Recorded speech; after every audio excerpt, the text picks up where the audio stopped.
എറണാകുളത്ത് പെരിയാറിൽ മീനുകൾ ചത്തുപൊങ്ങിയതിൽ fort Kochi sub കളക്ടറുടെ അന്വേഷണ റിപ്പോർട്ട് ചീഫ് സെക്രട്ടറിക്ക് കൈമാറി.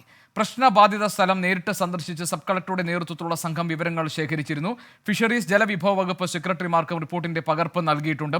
എബിൻ ജോസ് ഉണ്ട് കൊച്ചിയിൽ നിന്ന് വിവരങ്ങൾ നൽകാൻ. എബിൻ, ഈ പെരിയാറിൽ മീനുകൾ ചത്തുപൊങ്ങിയ സംഭവത്തിൽ സബ് കളക്ടറുടെ അന്വേഷണ റിപ്പോർട്ട് ചീഫ് സെക്രട്ടറിക്ക് കൈമാറിയിരിക്കുകയാണല്ലോ. എന്താണ് ആ റിപ്പോർട്ടിന്റെ ഉള്ളടക്കം? വിശദാംശങ്ങൾ എന്താണ്?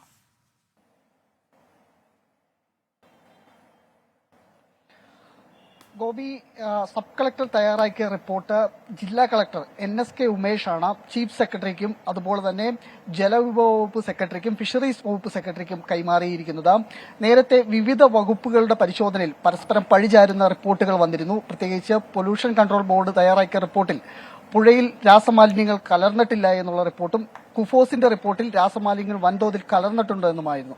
പരസ്പരം പഴിചാരുന്ന സന്ദർഭങ്ങളുണ്ടായിരുന്നു. ഈ കാര്യത്തിലാണ് ഇപ്പോൾ ജില്ലാ കളക്ടറുടെ ഭാഗത്ത് നിന്ന് ഔദ്യോഗികമായ റിപ്പോർട്ട് സർക്കാരിന്റെ ഭാഗത്തേക്ക് നൽകുന്നത്. ഈ റിപ്പോർട്ടിൽ പ്രധാനമായും ഉള്ളത് ഇതിൽ പെരിയാറിൽ രാസമാലിന്യങ്ങൾ കലർന്നിട്ടുണ്ടോ എന്നുള്ളതിന്റെ കൃത്യമായ വിദഗ്ധ പരിശോധനയുടെ ഫലവും റിപ്പോർട്ടും എല്ലാം ഇതിൽ ഉൾപ്പെടുത്തിയിട്ടുണ്ടാകും. ലോകത്തെവിടെയായാലും ഏത് സമയത്തും 24 വാർത്തകളും ഓഗ്മെന്റഡ് റിയാലിറ്റി പാക്കേജുകളും എക്സ്പ്ലെയിനറുകളും വിശദമായി കാണാൻ ഞങ്ങളുടെ യൂട്യൂബ് ചാനൽ നിങ്ങൾക്ക് സബ്സ്ക്രൈബ് ചെയ്യാം.